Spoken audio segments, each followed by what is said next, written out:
नमस्कार दोस्तों, स्वागत है आपका हमारे YouTube चैनल यूपीपीसीएल क्रैकर्स के अंदर।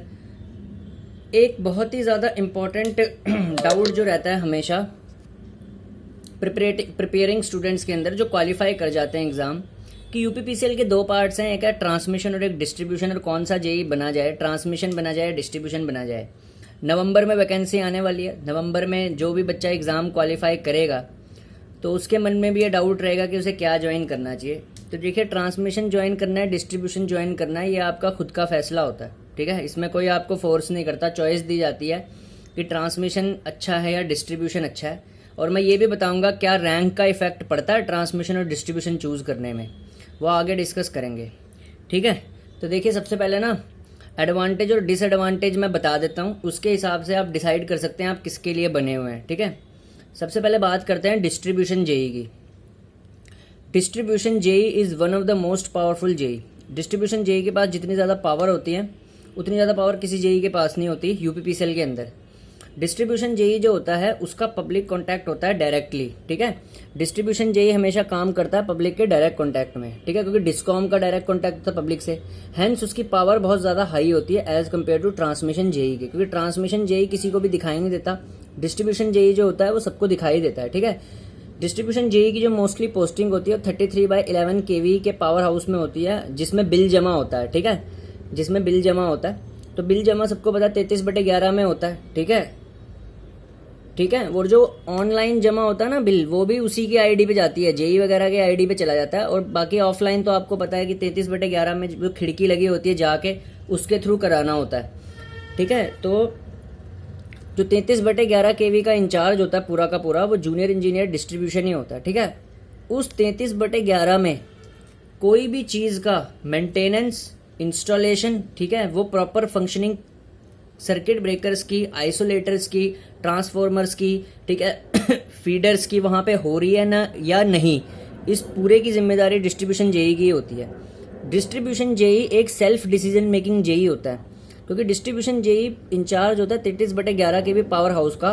तो उस पावर हाउस के अंदर जो भी फैसला लेने की ताकत है, डिसीजन लेने की ताकत है, वो डिस्ट्रीब्यूशन जेई के अंदर है। डिस्ट्रीब्यूशन जेई सारे 33/11 पावर हाउसेस के डिसीजन यानी निर्णय लेता है। डिस्ट्रीब्यूशन जेई के नीचे टीम होती है। टीम कैसे होती है? लाइनमैन होते हैं, ठीक है, श्रमिक्स होते हैं, ठीक है, TG2 होते हैं, ये सब के थ्रू डिस्ट्रीब्यूशन जेई को काम कराना पड़ता है। ठीक है, और डिस्ट्रीब्यूशन जेई जो होता है वो पब्लिक के साथ डायरेक्ट कांटेक्ट में होता है, तो जिसकी वजह से उसकी जो रिस्पेक्ट होती है ट्रांसमिशन जेई के मुकाबले ज़्यादा होती है, क्योंकि वो पब्लिक के कांटेक्ट में है। ठीक है, तो इसकी वजह से क्या हो जाता है कि जो पब्लिक होती है जब भी कभी 33/11 केवी में अपना कुछ काम कराने के लिए आती है, कोई कंप्लेंट दर्ज करने के लिए आती है, तो पब्लिक जो होती है वो जेई से मुलाकात करती है और उसको जेई साहब बोलती है कि जेई साहब हमारे वहाँ खंबा गिर गया, जेई साहब हमारे वहाँ ये खराबी आ गई है। ठीक है, तो जेई साहब वर्ड जो होता है वो सिर्फ आपको डिस्ट्रीब्यूशन में सुनने को मिलेगा। ट्रांसमिशन में सिर्फ आपके नीचे वाले बंदे जो काम कर रहे हैं वो आपको जेई साहब कहेंगे, जैसे TG2 जेई साहब कहेंगे ट्रांसमिशन के अंदर, और लाइनमैन वगैरह जेई साहब कहेंगे, लेकिन आपको पब्लिक जेई साहब नहीं बोलेगी ट्रांसमिशन के अंदर। सो डिस्ट्रीब्यूशन जेई उस बंदे के लिए बहुत अच्छा है जिसको सोशल रिस्पेक्ट चाहिए, यानी समाज में अपने आप को साहब कहलवाना है। ठीक है, और डिस्ट्रीब्यूशन जेई के पास एक और सेकंड एडवांटेजेस क्या है कि सेकंड एडवांटेज डिस्ट्रीब्यूशन जेई का क्या है कि उसके पास पावर्स बहुत सारी होती हैं, जैसे विजिलेंस की पावर। विजिलेंस पावर क्या होती है? जैसे बिजली की चोरी रोकने की जो पावर होती है ना, उसको विजिलेंस पावर बोलते हैं। वो जो होती है वो डिस्ट्रीब्यूशन जेई के पास होती है। ठीक है, डिस्ट्रीब्यूशन जेई बिजली की चोरी को रुकवा सकता है, ठीक है, छापा मार के।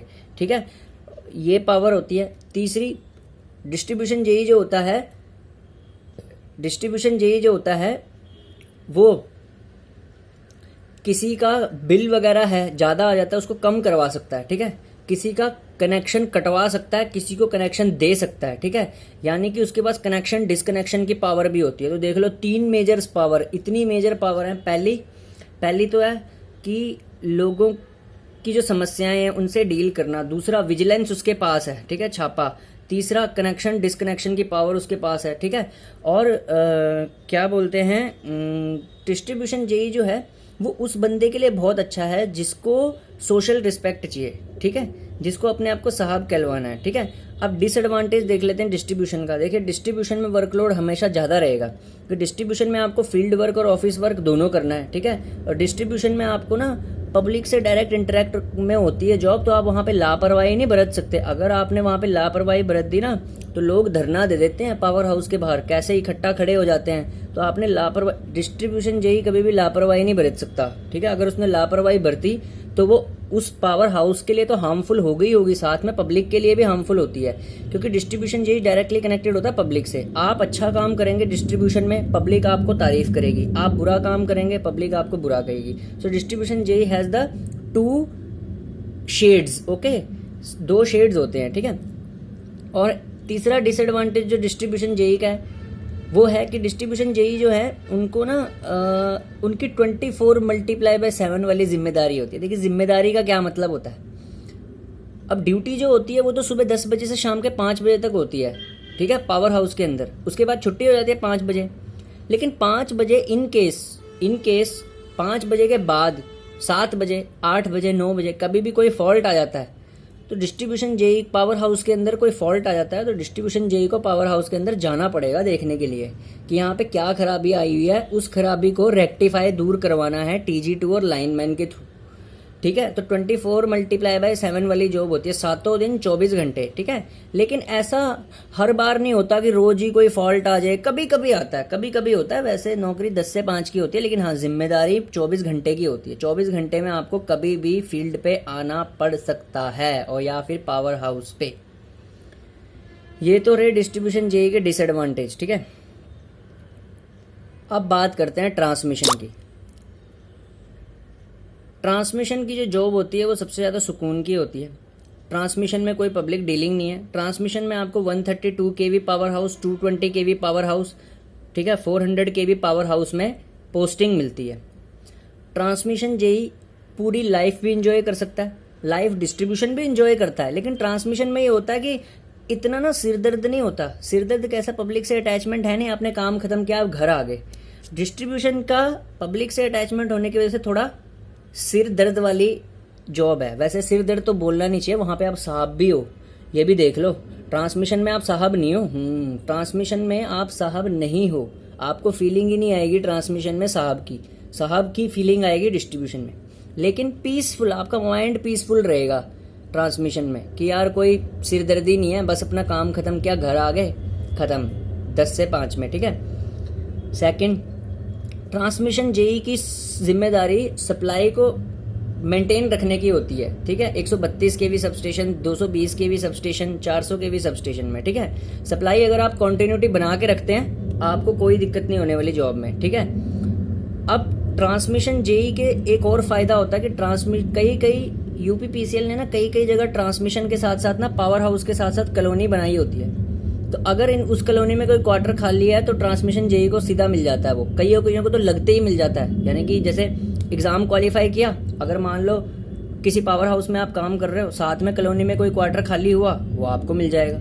यानी कि फिर आप ये पावर हाउस, क्वार्टर से छलांग मार के पावर हाउस में, पावर हाउस से छलांग मार के क्वार्टर में, क्वार्टर से छलांग मार के पावर हाउस में, पावर हाउस से छलांग मार के क्वार्टर में, यानी कि आपका सब कुछ पास में हो जाएगा। ठीक है, अब डिसएडवांटेज ऑफ ट्रांसमिशन जेई। सबसे पहला डिसएडवांटेज रिमोट लोकेशन। देखिए ट्रांसमिशन के जो पावर हाउसेज होते हैं वो कभी भी आपको सिटी में मिलेंगे नहीं, आउटस्कर्ट्स ऑफ सिटी मिलेंगे, यानी सिटी के बाहर मिलेंगे। ठीक है, शहर के अंदर तो मिलने नहीं वाले, यानी कि आपको दूर, शहर से थोड़ी दूर रहना पड़ेगा। तो आप रोज़मर्रा के काम जो होते हैं, जैसे मान लो आपको साग खरीदना है, सब्जी खरीदनी है, तो उसके लिए आपको दूर आना पड़ेगा। ठीक है भाई, क्योंकि आप रिमोट लोकेशन में हो। डिस्ट्रीब्यूशन में ये बड़ा फायदा है, डिस्ट्रीब्यूशन में नौकरी जो होती है, पावर हाउस जो होता है आपका, वो जनरली या तो किसी शहर के अंदर होता है बहुत बढ़िया, या फिर ना किसी तहसील के अंदर होता है। ठीक है, और आपको पता है शहर और तहसील में सब कुछ मिल जाता है। ठीक है, आपको चाय पीने का मन है, निकल लिए चाय पीने, ठीक है, निकल सकते हैं। ट्रांसमिशन में अगर आप ड्यूटी कर रहे हैं तो आप बाहर तो जाके भी क्या करेंगे, पावर हाउस के 10 किलोमीटर रेडियस पे आपको कुछ भी नहीं मिलता। ठीक है, तो ट्रांसमिशन जेई की लाइफ ऐसी होती है कि वो दुनिया से बिल्कुल परे हो जाता है, लेकिन हाँ वो काम और पीसफुल लाइफ आप जी सकते हैं वहाँ पे। यही सबसे बड़ा डिसएडवांटेज है। रिमोट लोकेशन में होते हैं ट्रांसमिशन के पावर हाउस, डिस्ट्रीब्यूशन के पावर हाउस कभी भी रिमोट लोकेशन में आपको नहीं मिलेंगे। तहसील के अंदर मिलते हैं, ठीक है, शहर के अंदर मिलते हैं, ठीक है, और वहाँ पे सब कुछ मिल जाता है आपको, ठीक है। और एक और बात, ट्रांसमिशन में सबसे बड़ी दिक्कत की बात क्या है, जो 220 और 400 केवी के पावर हाउस होते हैं वहाँ पे शिफ्ट की जॉब करनी पड़ती है। तो जिनको भाई बड़ा पसंद होता है ना रात को सोएंगे आराम से, ऐसे लेट जाएंगे तकिए पे, तो भाई रात की ड्यूटी करनी पड़ती है ट्रांसमिशन में, नाइट शिफ्ट लगेगी, ठीक है। ये दिक्कत की बात होती है भाई। अगर आपको नाइट शिफ्ट नहीं करनी है, जॉइंट डिस्ट्रीब्यूशन, नाइट शिफ्ट आप कर सकते हो, जॉइंट ट्रांसमिशन, ठीक है। 8 आवर्स की ना 400 केवी में शिफ्ट लगती हैं ट्रांसमिशन के अंदर, ठीक है। तो शिफ्ट ड्यूटी देखिए, अब हम कंक्लूजन निकाल लेते हैं, ठीक है, कंक्लूजन निकाल लेते हैं दोनों से। अगर आप जनरल ड्यूटी करना चाहते हैं, ठीक है, और पब्लिक इंटरेक्शन आपको पसंद है और सोशल रिस्पेक्ट आप चाहते हैं, ठीक है, आपको लोग साफ बोलें, डिस्ट्रीब्यूशन ज्वाइन करो, दिन रात काम कर सकते हैं, ठीक है। संडे भी ऑफ नहीं चाहिए, संडे मतलब ऑफ मिल जाता है पर कभी कभी जाना पड़ता है, तो डिस्ट्रीब्यूशन को ज्वाइन करिए, ठीक है। आप चाहते हैं आपका पूरा कैरियर समाज को समर्पित हो, ज्वाइन डिस्ट्रीब्यूशन, ठीक है, ठीक है। अब बात करते हैं ट्रांसमिशन की, ठीक है। अगर आप चाहते हो पीसफुल, कोई पब्लिक से इंटरेक्शन नहीं, ट्रांसमिशन ज्वाइन करो। अगर आप शिफ्ट में नौकरी कर सकते हो, रात को भी नौकरी कर सकते हो, रात को ड्यूटी कर सकते हो, ट्रांसमिशन ज्वाइन करो। अगर आपको रिमोट लोकेशन पसंद है, ट्रांसमिशन ज्वाइन करो, रिमोट लोकेशन में अगर काम कर सकते हो, ठीक है। अब बात रही नंबरों की, नंबरों का इफेक्ट पड़ता है क्या ट्रांसमिशन और डिस्ट्रीब्यूशन में? ऑब्वियसली पड़ता है। हमेशा देखा गया है यूपीपीसीएल का जब भी रिजल्ट आता है ना, टॉप रैंकर्स हमेशा ट्रांसमिशन ले जाते हैं पहले ही। मान लो किसी की रैंक 1 हुई तो ना जो ईटीआई में फॉर्म नहीं होता उसमें प्रेफरेंस होती है यूपीपीटीसीएल, फिर पश्चिमांचल विद्युत वितरण, पूर्वांचल, फिर नीचे डिस्कॉम्स होते हैं जैसे कैस्को हो गया, ठीक है, पश्चिमांचल, पूर्वांचल, दक्षिणांचल, मध्यांचल। तो जो टॉपर होते हैं ना वो सीधा ट्रांसमिशन पे 1 लिख देते हैं, फिर ऐसे ही बाकी सारे, तो फिर ट्रांसमिशन खत्म हो जाता है। यानी कि मैक्सिमम केसेस में ये देखा गया है अगर आपको ट्रांसमिशन चाहिए आपको टॉपर बनना पड़ेगा। डिस्ट्रीब्यूशन मिल जाता है आपको आराम से, डिस्ट्रीब्यूशन तो मिल ही जाता है। बहुत रेयर कोई केस होता है जिसमें टॉप रैंकर डिस्ट्रीब्यूशन को प्रेफर करें, मैक्सिमम ट्रांसमिशन टॉप रैंकर्स ले लेते हैं। जैसे मान लो किसी ने टॉप कर दिया तो ट्रांसमिशन ले जाता है, ठीक है। बाकी घबराने की कोई बात नहीं है, दोनों नौकरी के अपने अपने फ़ायदे हैं, अपने अपने नुकसान हैं, ठीक है।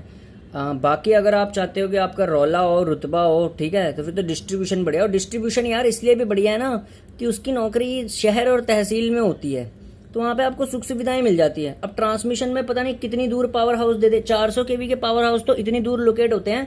मैं बताता हूँ, नोएडा में ना, नोएडा और गाजियाबाद में 400 केवी के ना पावर हाउस बना रखे हैं, और वो भी कहाँ बना रखे हैं, जो हाईवे नहीं जा रहा होता, जब सारे नोएडा गाजियाबाद खत्म हो जाता है ना तब जाके बना रखे हैं वो, मतलब 10-15 किलोमीटर रेडियस पे कुछ मिलता ही नहीं है, ठीक है। और जबकि डिस्ट्रीब्यूशन में क्या होता है, अंदर होते हैं शहर के, ठीक है, या फिर तहसील के, या फिर ग्रामीण इलाका भी होता है तो उसके अंदर ही बना रखा होता है, ज़्यादा दूर नहीं बना रखा होता। तो अपने हिसाब से डिसाइड कर लीजिए। Thank you.